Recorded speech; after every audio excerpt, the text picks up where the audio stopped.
Hello everyone, welcome to I get Bhilai. बस जैसे आपको मालूम है कि आई गेट के अंदर में पर ईयर हर साल अच्छा रिजल्ट प्रोड्यूस होता है। गेट 24 का रिजल्ट आ चुका है। यहाँ से बहुत सारे टॉपर्स निकले हैं। 4 रैंक है, 6 रैंक है, 99 रैंक है। उनमें से एक टॉपर अभी भी हमारे पास में अवेलेबल है। अमितेश पात्रा इनका नाम है। BIT दुर्ग के फाइनल ईयर के स्टूडेंट हैं जिनका रैंक 370 है और बहुत अच्छी रैंक है। और ये इनकी जो जर्नी थी 1 ईयर की थी। 6 सेमेस्टर में ज्वाइन किया था और 1 साल के अंदर में तैयारी करके ये यहाँ पर 370 रैंक प्रोड्यूस कर दिया है। तो इसके लिए अमितेश आपको बहुत बहुत बधाई। Thank you sir. कि आपने बहुत मेहनत किया, चूँकि मैंने आपको पढ़ते हुए देखा है और चूँकि आप फर्स्ट टाइम जब मुझसे मिले थे, आए थे कोचिंग के अंदर में, तो उस टाइम में भी मैंने आपको बातचीत करके लगा कि नहीं, आप वाकई बहुत ही सिंसियर हैं और आप एक अच्छा रिजल्ट प्रोड्यूस कर सकते हैं। तो थोड़ा सा आपकी जर्नी के बारे में जानना चाहेंगे और आपके जूनियर्स और आपके जो बच्चे गेट की प्रोफेशन करना चाहते हैं वो लोग सुन रहे हैं और जर्नी के बारे में जानना चाहते हैं कि कम टाइम में कैसे अच्छी रैंक प्रोड्यूस कर सकते हैं। तो सबसे पहले कि आपके घर के मतलब आपके बैकग्राउंड के बारे में जानना चाहेंगे कि आपके घर में कौन कौन है और आपके पापा क्या करते हैं। सर मेरे घर में मेरे पापा हैं, मम्मी और मेरी एक छोटी बहन है, तो और एक मेरी दादी भी है। तो मेरे घर में मेरे पापा बहुत ही नॉर्मल जॉब करते हैं। हमारी एक इलेक्ट्रॉनिक्स रिपेयर की शॉप है। Okay okay okay. तो यहाँ पे दुर्ग में ही? हाँ, दुर्ग में ही। ओके। और मेरी मम्मी एक हाउस वाइफ है। Okay okay okay. तो मैं ये भी जानना चाहूँगा कि आपकी स्कूलिंग कहाँ से हुई है? सर मेरी स्कूलिंग विश्वदीप से हुई थी। मैंने 12th में CS लिया था, तो उसी वक्त से मेरा CS में इंटरेस्ट आ गया था, झुकाव हो गया था। हाँ। आपका। Okay okay. विश्वदीप से अभी कोई एक स्टूडेंट और भी उन्होंने नाम लिया कि वो भी वहीं से पढ़ा हुआ है आपके स्कूल से ही, वो भी टॉपर में आता है। तो आपका मैं ये जानना चाहता हूँ कि 10th और 12th में कितना परसेंट था? सर 10th में मेरा परसेंटेज 92 अराउंड था और 12th में 94 था। तो आप पढ़ने में शुरू से अच्छे थे? हाँ सर। और घर वाले हैप्पी थे कि हमारा बच्चा अच्छा परफॉर्म कर रहा है। तो एक चीज़ और मैं जानना चाहूँगा, चूँकि जब 11 और 12 में रहते हैं तो एक इन्वायरमेंट रहता है IIT JEE का और सभी लोग का मतलब एक भीड़ भागती है, मतलब हर आदमी का झुकाव होता है कि हमारा बच्चा IIT के अंदर में जाए और वहाँ पे BTech करे। चूँकि आप इंजीनियरिंग की तरफ चूज़ करें, आपने साइंस लिया हुआ, मैथ्स लिया हुआ, तो हर लोगों का ये रहता है। उस समय क्या इन्वायरमेंट था आपके घर में और आपके लिए? सर 12th के बाद तो मैंने IIT की कोचिंग वगैरह कुछ ज्वाइन नहीं की थी, क्योंकि मुझे ऐसा लगा कि अगर मैं IIT की तैयारी करूँगा तो मेरा शायद तक 12th में परसेंटेज थोड़ा ड्रॉप हो सकता है। तो मेरा प्लान तो ये था कि मैं 1 साल या 2 साल ड्रॉप लेके फिर IIT की तैयारी करता, पर उस वक्त कोविड आ गया और कॉलेजेस में डायरेक्ट एडमिशन होने लगे, तो मैंने BIT में एडमिशन ले लिया उसी वजह से। Okay okay. तो मतलब आप ड्रॉप नहीं लिए फिर? हाँ। जब आप BIT में पहुँचे और एडमिशन आपने लिया तो कुछ दिन तक तो ऑनलाइन ही चल रही थी क्लासेस। तो फिर आपने कैसे अपने समय को निकाला और आप किस स्टार्टिंग में इंजीनियरिंग में किधर आपका झुकाव ज़्यादा था? कोडिंग की तरफ था, प्रोजेक्ट की तरफ था, या आप शुरू से गेट की तरफ आ गए थे? मुझे एक्चुअली ज़्यादा कुछ आइडिया नहीं था कि BTech में एक्चुअली क्या होता है। जो 12th के बेसिस पे जो मैंने CS पढ़ी थी उसमें C++ पे प्रोग्रामिंग होती थी, तो मुझे ऐसा ही लगता था कि अलग अलग लैंग्वेजेस हमें सिखाई जाएंगी और उनके बेसिस पे कुछ प्रोजेक्ट्स बनाए जाएंगे। पर जब मैंने फर्स्ट ईयर में जैसे मैं आया तो बहुत अलग ही माहौल मुझे लगा कि मतलब मैं फिज़िक्स भी पढ़ रहा हूँ, मैं केमिस्ट्री भी पढ़ रहा हूँ और मैं EGT भी पढ़ रहा हूँ, अलग अलग सब्जेक्ट्स थे।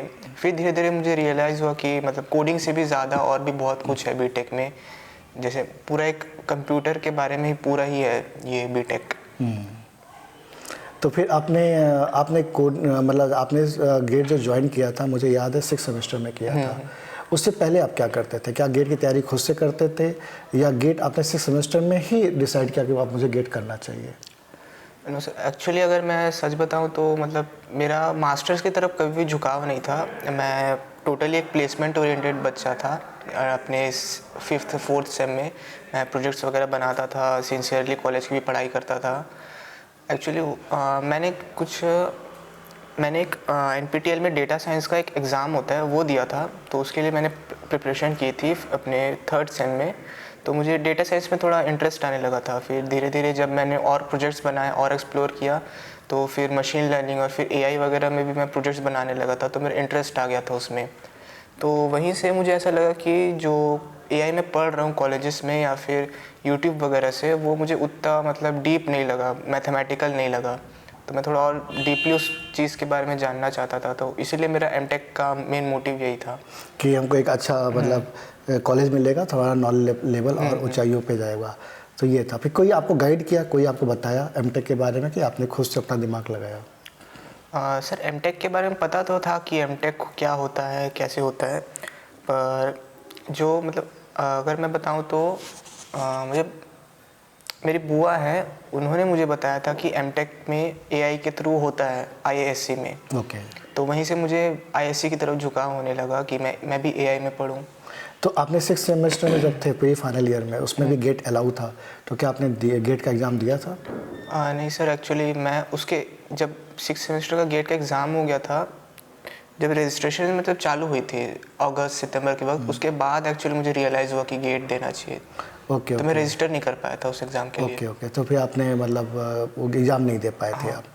तो फिर आपको क्या मतलब जब डिसीजन लेना था मुझे गेट की प्रिपरेशन करना है, तो आपने आई गेट को ही क्यों चुना? सर मैंने आई गेट को इसलिए चुना क्योंकि जो मेरे क्लासमेट्स थे, जो मेरे साथ पढ़ते थे, उनका भी अब परफॉर्मेंस अच्छा ही था आई गेट में।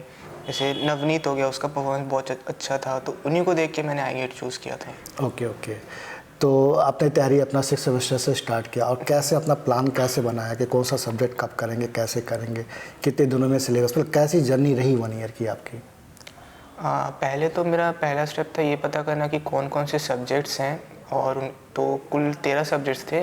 तो मैं क्या करता था, उन सब्जेक्ट्स को ब्लॉक्स में डिवाइड कर देता था। जैसे एक सी डी एस और एल्गो का एक ब्लॉक हो गया, वैसे ही डीएलडी डिजिटल सीओ और ओएस का एक और ब्लॉक हो गया। ये जो 2 ब्लॉक हो गए ना, ये आपस में रिलेटेड नहीं है, तो मैं चाहूँ तो इन दोनों ब्लॉक से सब्जेक्ट्स पैरेलली चला सकता हूँ। बिल्कुल। तो उसी तरह से मैं इन्हीं ब्लॉक्स के थ्रू पढ़ाई करता था। मैं सब्जेक्ट्स पैरेलल चलाता था, अराउंड 3 सब्जेक्ट्स में पैरेलल चलाता था। तो दिन भर पढ़ते थे या कैसे पढ़ते, कितने आवर दे देते थे आप?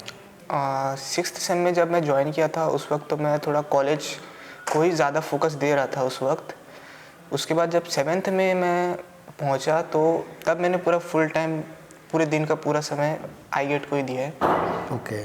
तो 10-10 घंटे पढ़ लेते थे? हाँ, मैं सुबह करीब 6 बजे उठता था और लेट हो जाता था सोने में करीब 12 बजे। अपना सिलेबस आपने कब तक पूरा कंप्लीट कर लिया था?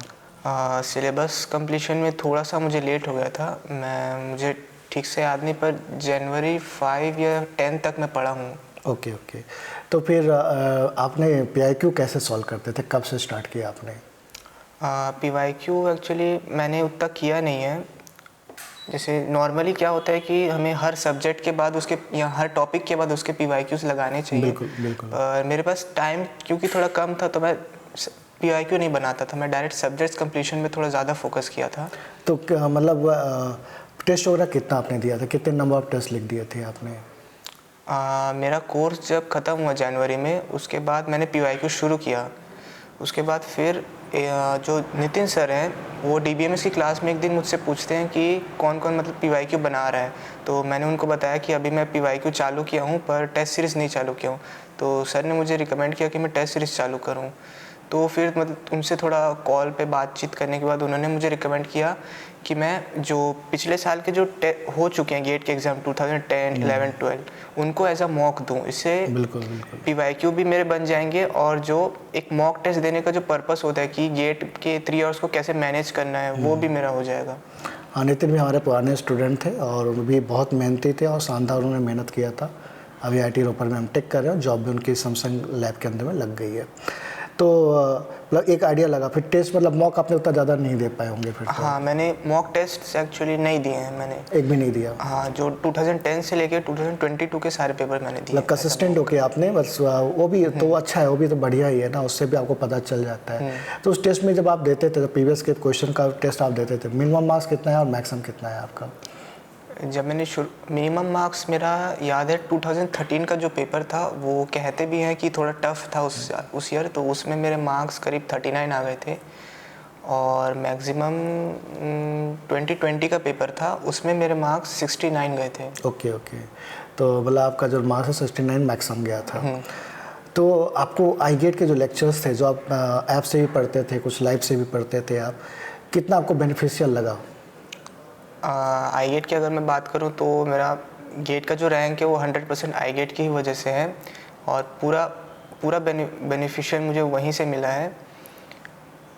और दूसरा ये कि आपके जो नोट्स वगैरह है वो प्रॉपर्ली बना लेते थे ऑनलाइन के अंदर में? नोट्स मैं प्रॉपर्ली बनाता था, क्योंकि मुझे पता है कि आज नहीं तो कल मैं उस सब्जेक्ट को भूल ही जाऊंगा। तो फिर से वीडियो देखने से अच्छा है कि मैं हर एक चीज़ को प्रॉपर्ली नोट करूं। सर अगर कुछ नहीं लिखा रहे हैं, सिर्फ कुछ बता रहे हैं, उसको भी मैं एज अ पॉइंट नोट कर लूँ। ओके ओके, ये अच्छा भी रहता है ना कि हर चीज़ लिखा नहीं सकते, बता रहे तो उसको भी आप लिख सकते हैं। तो आपने बहुत कड़ी मेहनत की है, जैसा मैं आपकी जर्नी से पता चल रहा है।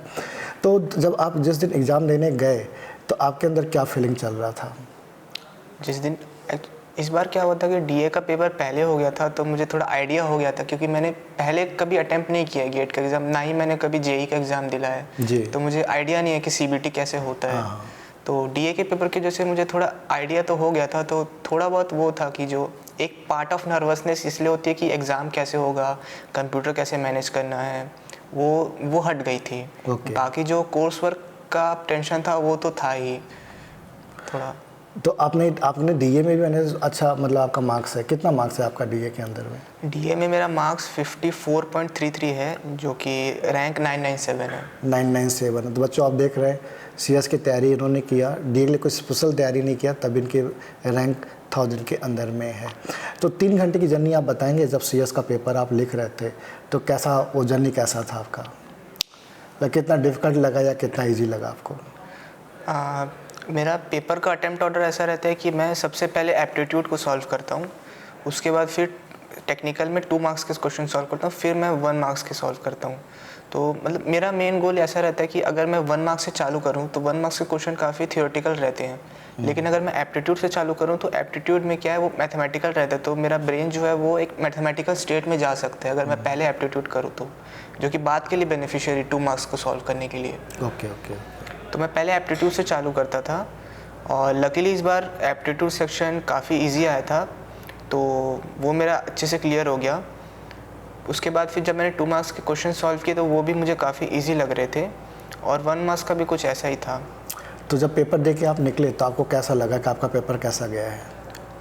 पेपर दे के जब मैं निकला था तब मुझे थोड़ा सा डाउट इसलिए हो रहा था क्योंकि मेरा जो वीक पॉइंट था वो एमएसक्यूज़ था, क्योंकि एमएसक्यूज़ में ऐसा है कि या तो एक क्वेश्चन सही होगा, या दोनों सही होंगे, या तीनों सही होंगे, कोई भी ऑप्शन सही हो सकता है। तो एमएसक्यूज़ में मेरा थोड़ा डाउट था, और इस साल एमएसक्यू का वेटेज भी बहुत ज़्यादा हो गया था, तो थोड़ा सा मुझे डाउट आ रहा था एग्ज़ाम देने के बाद कि क्या होगा नहीं होगा।